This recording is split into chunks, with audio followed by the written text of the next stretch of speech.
My name's Rita and I'm a graduate student from Macquarie. I did my Masters in Arts. Hi, I'm Chris. I'm doing a Bachelor of Arts with a Diploma in Education. My name is Lachlan McDaniel and I'm an Indigenous Outreach Officer with Macquarie University. So my name is Mariella Herberstein and I'm a lecturer, researcher here in the Department of Biological Sciences. My name is Jonathan Papadopoulos and I'm a student here at Macquarie University. Gail Whiteford, Pro-Vice Chancellor, Social Inclusion. My name's Nathan and I work in Research Administration here at Macquarie University.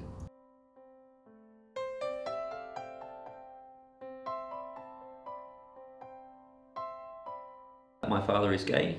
He came out when I was around 4 or 5 years old. I came out when I was 17. I told my pastor at church and told my parents and everyone, and because of my belief that God didn't like that I was gay, I ended up going to an ex-gay ministry where they try and change you from being gay to being straight. I grew up between two boys, so I was a bit of a tomboy, as I still am.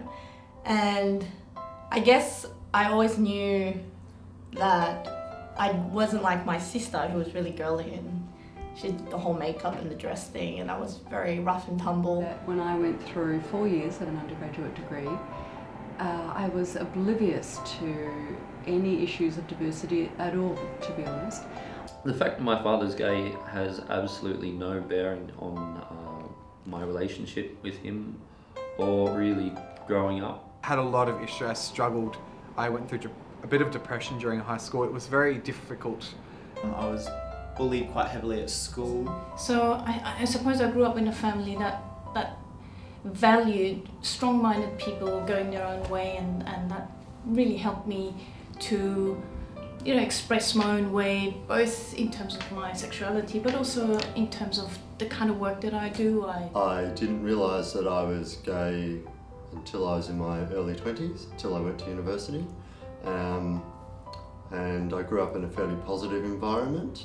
And it was only when I got to university that I started to figure out about my sexuality and had the opportunity to meet other gay people. In regional Australia, that statistic of young male same-sex attracted youth in high school being most at risk of suicide, I found really quite staggering. There was a period where I was very depressed and even contemplated suicide, and it was only for the fact that I considered what negative effect that might have on my family that I didn't fully go down that path. And I had a personal experience where my daughter's best friend, who had come out during that time, ended up in a position of being very unsafe with his family, and so he came to live with us for a while. So that probably changed my worldview quite a bit, that I got personally involved.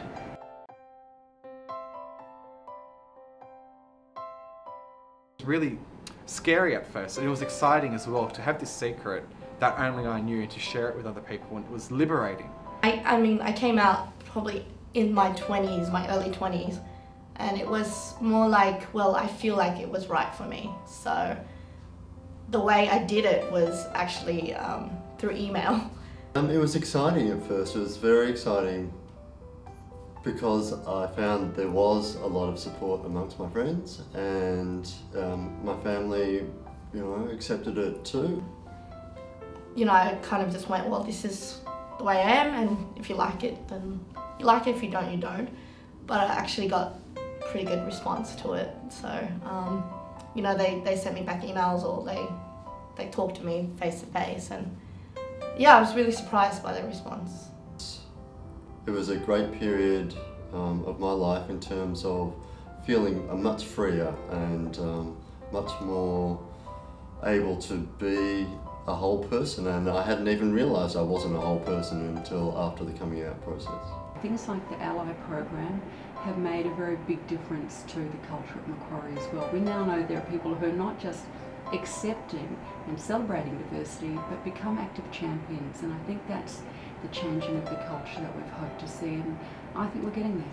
I'm really fortunate here at Macquarie University to work in such an supportive environment, and it's supportive on many different levels, including diversity and sexuality. He's always been a very supportive, kind, wise man.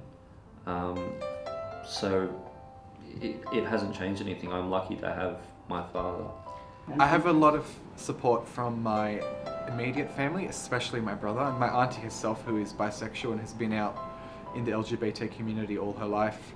And so, I mean, I've been out for many years now, so I think the most important thing for gay, lesbian, transgender people, especially youth, is to focus on building up your own self-esteem and learning to value yourself and your difference, and associating with people who also value you. Only been in the last couple of years that I've come to realise that God loves me the way that I am, and that He made me to be me and not someone else, and that includes me being gay. So Life now is a lot better. Coming to university, I think I've really come into who I am. I've accepted myself, I've become a lot more open with myself, and I'm no longer embarrassed or ashamed to be who I am. And if people don't like that, the onus is not on me. I am who I am. If they don't want to accept that, that's fine for me. I would like to say that your sexuality has no bearing on the love that you can have for a child, and hopefully if you're a parent, your child's sexuality will have absolutely no bearing on your love for them.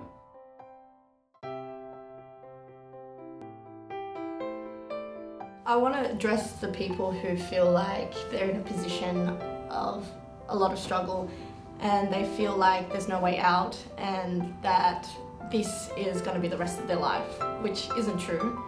Once you realise that this is a very small aspect of your life, the way you feel and the way people treat you, you're going to realise that it does get better, but you need the support of good friends, people who are going to stick by you, who are actually going to accept you for who you are, and if they don't, then they're just not good friends in the end. And you know, you need to be able to realise that that's not going to be your whole entire life. Once you get pushed through that struggle, there's going to be so many things waiting for you.